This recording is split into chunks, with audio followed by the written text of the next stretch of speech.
Okay, so picture this. You've got this big name actress. Right. And then there's this brand, mostly known for, like, natural soap for men. Right. Dr. Squatch. Exactly.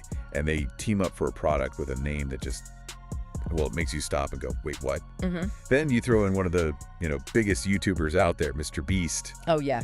And suddenly the internet just collectively explodes. It really does sound like a perfect storm, doesn't it? For like modern internet culture, you've got the celebrity, the slightly weird marketing. Totally. And the viral boost. Exactly. So today, we're doing a deep dive based on the sources you sent over, looking at this very specific, very online moment.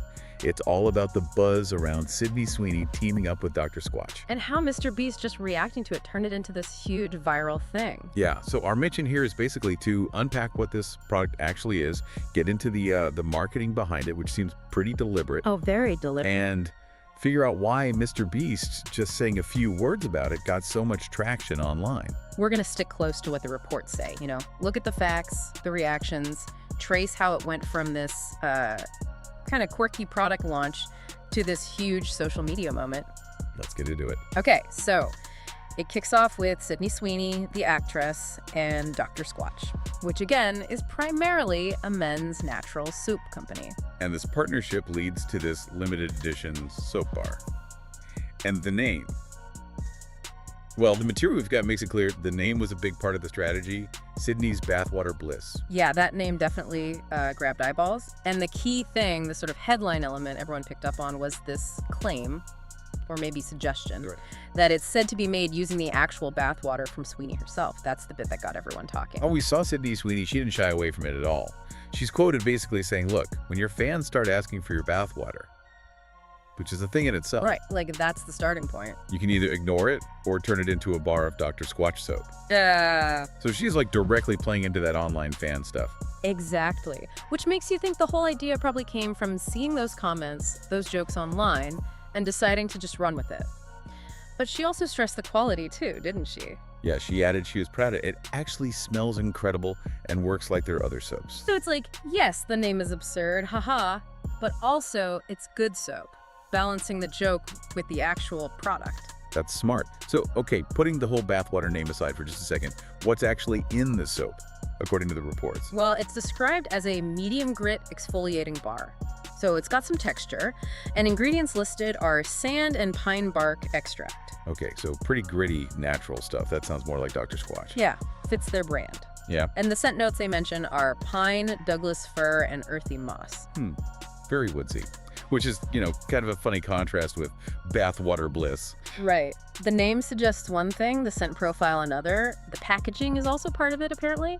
Features a blue artwork of Sweeney herself. And it's clearly marked limited edition. So the whole package screams unique, celebrity tie-in.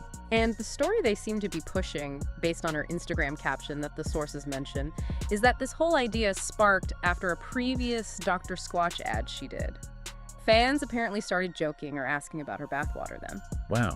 So the fans almost co-created the concept, in a way. It seems like they leaned into that narrative, yeah. Yeah. Shows how brands are watching fan reactions now. It's a wild feedback loop. Yeah. Okay, so we've got the product, the viral name, the celebrity playing along, but then it lands on MrBeast's radar. And this is where it really takes off, according to the material. His involvement, even though it was super simple, just poured gasoline on the fire. It started how?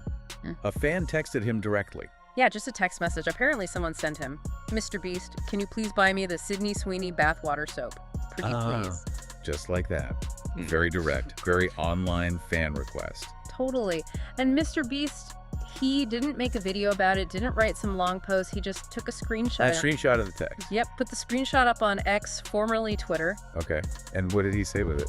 Just 5 words. His caption was, "Stop asking, I'm not buying you guys her bathwater." That's it. Stop asking. I'm not buying you guys her bathwater. Blunt. Super blunt. And that post, the sources say, just exploded. Racked up over 3 million views, like immediately. Wow. It wasn't just that he posted, it was how. That kind of direct, slightly fed up tone.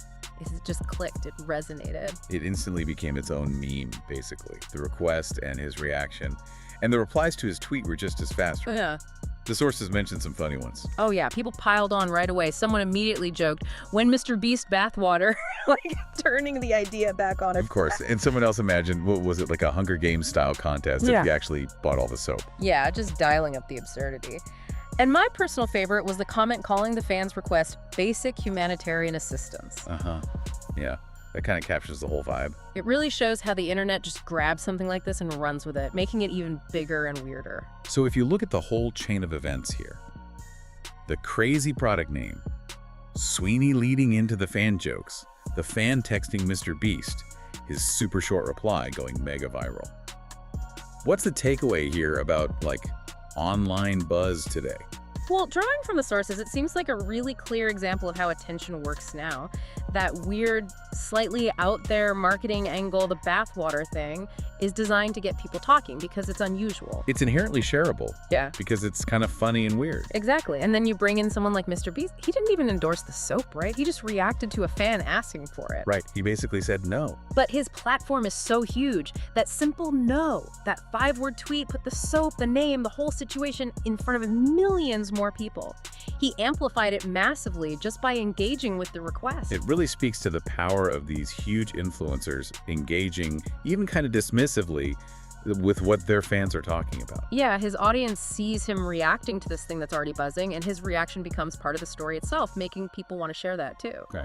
This whole thing, just as it's laid out in the material, it really maps out that connection between, celebrities, brands trying to stand out, these massive online figures, and their fans who are super engaged. It's like this ecosystem where even a bizarre idea like bathwater soap can catch fire if the right people interact with it in the right way. And it shows how platforms like X are just built for this kind of thing, right? Quick takes, screenshots, short captions, rapid replies. It all fuels the fire. Definitely. A whole viral moment built out of very little, in a way. So yeah, we've walked through this pretty wild journey. From a soap with a provocative name, seemingly inspired by fan comments, To a fan pleading with a YouTube giant. to that giant's 5-word refusal blowing up online, sparking millions of views and tons of jokes. It really does pack a lot into one little case study about how online attention works. And it definitely leaves you thinking, based on everything we've looked at from the sources, what does this sort of marketing leading into absurdity, using fan culture and the way influencers can amplify it instantly, what does it tell us about what actually cuts through the noise online now? And just how far will brands go to get noticed?